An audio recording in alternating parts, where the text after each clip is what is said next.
So our definition of congruences is a good starting point, but it isn't always easy to work with. In a situation like this, it's sometimes possible to come up with an equivalent definition, something that means the same thing, but it's easier to work with. And that's what we've got here, right? Notice how on the left side, we've got a simple congruence statement that we aren't qualifying or limiting in any way, other than the minimal requirement here that the mod and the modulus has to be positive, right? Has to be greater than or equal to 1, which is part of the original definition as well. Now, on the other side, we have an alternative formula, right? And the two are joined by if and only if, which is what you'd expect to see in a definition. Okay, so just like in the previous if and only if proofs we've seen, we're going to have to prove two things, both the conditional version and the converse version. And both proofs are going to start from the same point, right? They're both making a statement about these integers a and b. Okay, so here's how I'm going to start. I'm going to start by saying let a equal Pn plus R1 and B equal Qn plus R2, right? Where A, B, R1, and R2, all of these numbers are integers, and R1 and R2 are less than n, right? In other words, they're the remainders, right? If we take a and b and divide them by n, R1 and R2 are the remainders that we get, and p and q are the quotients. Okay, now let's look at the two different things we have to prove, right? First, I have to prove, sorry, I should have put proof up here, shouldn't I? Let me squeeze that in. Proof, that's where it started. Okay, so first, we have to show that if A is congruent to B mod n, then n divides A minus B. I'm going to put a line here, right, because I'm going to do the other one over on the other side.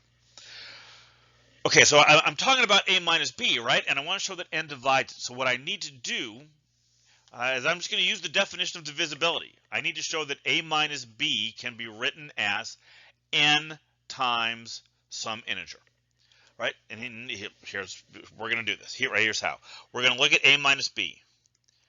A minus B is equal to Pn plus R1 minus Qn plus R2. Okay, and if we just get rid of the parentheses, distribute the minus sign, rearrange a little bit, we get Pn minus Qn minus plus R1 minus R2. Okay, so I keep trying to write this n as a subscript. It shouldn't be. It's up there multiplied by the q. All right. Now, remember what our assumption is here, right? Our assumption is that A is congruent to B modulo n. Well, according to our definition, that means their remainders are the same, right? Their remainders are the same when we divide them both by n. Well, those remainders are R1 and R2. So, because A is congruent to B mod n, R1 equals R2, which means R1 minus R2 is 0. So if we replace R1 minus R2 here with 0, this equation becomes A minus B equals Pn minus Qn, and if I factor that n out, this turns into n times P minus Q. P minus Q is an integer, right? So I've done what I needed to do, right? I've shown that A minus B is equal to n times an integer, therefore n divides A minus B, which is what I was trying to show for this part, right? That was my conclusion here. Okay, now we got to go the other way, right? If n divides A minus B, then A is congruent to B mod n. All right, so again, just be clear with yourself, right? What do we need to show? We need to show that R1 and R2 are equal. If their remainders are equal, then A is congruent to B mod n. All right, so how am I going to do that? Well, I know that n divides A minus B. That's what I'm assuming for this part of the proof. That means that if we go back to, let's see, this equation here, right? A minus B equals Pn minus Qn plus R1 minus R2, right? Let's start there. And if I solve that, for R1 minus R2, I get this. R1 minus R2 equals A minus B minus Pn plus Qn.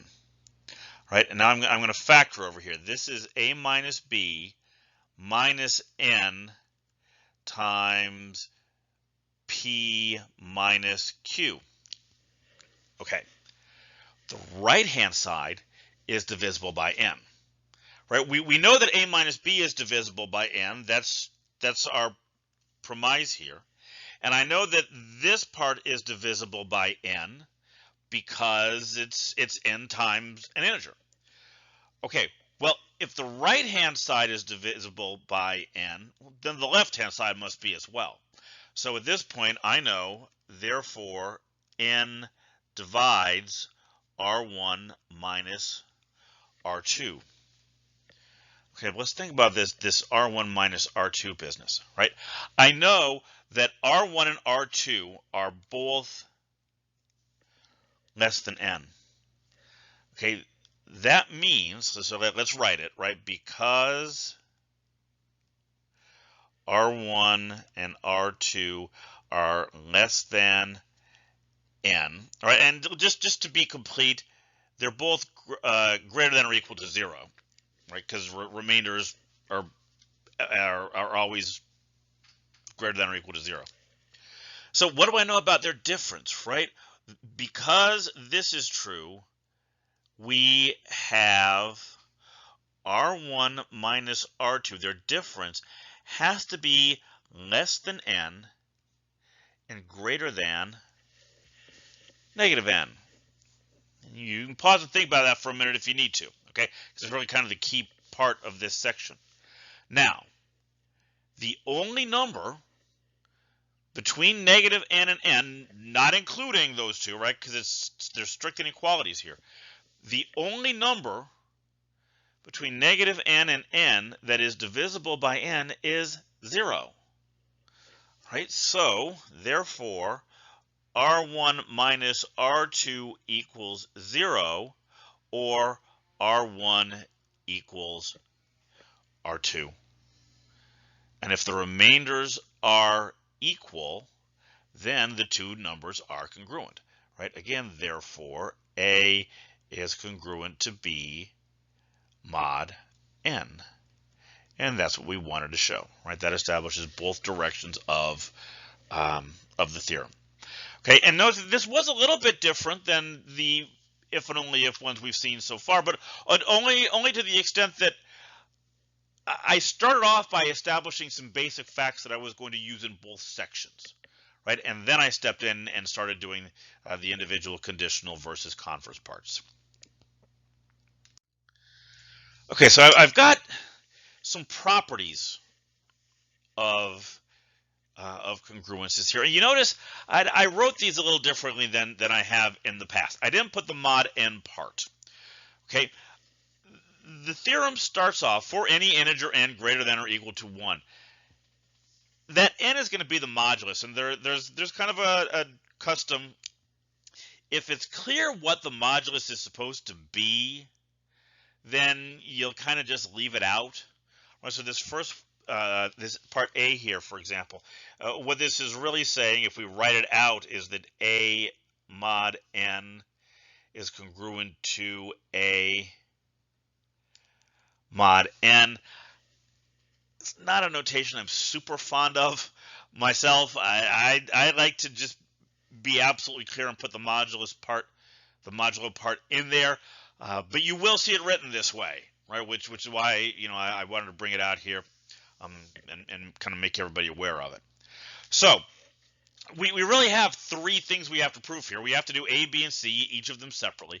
And doing that is relatively straightforward.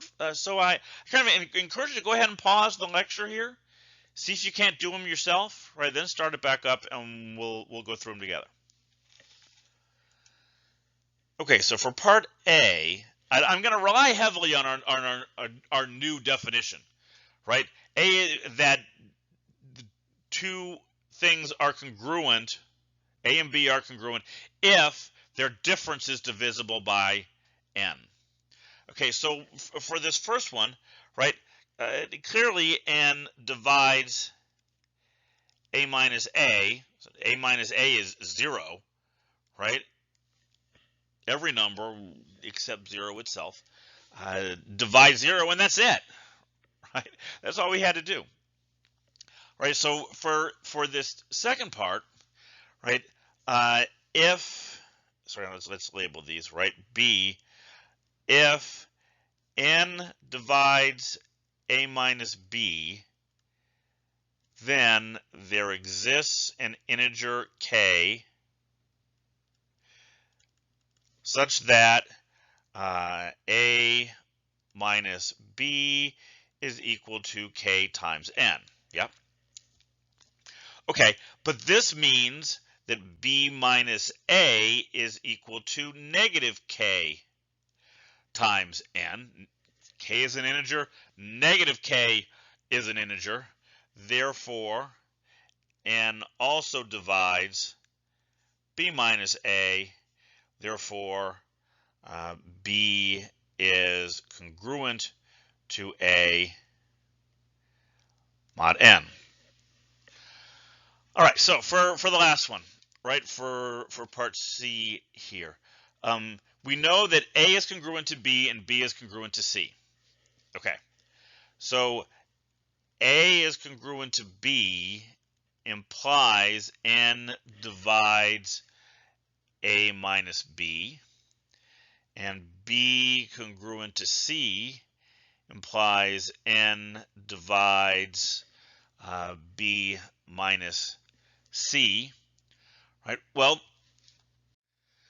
this means that n divides the sum of these numbers, A minus B plus B minus C, but if we simplify this expression here, we get n divides A minus C, right? And if n divides A minus C, then A is congruent to C mod n. There you go, right? Those are all three of these properties. Now, that may not have seemed very interesting, right? I mean, these are kind of nice properties, okay?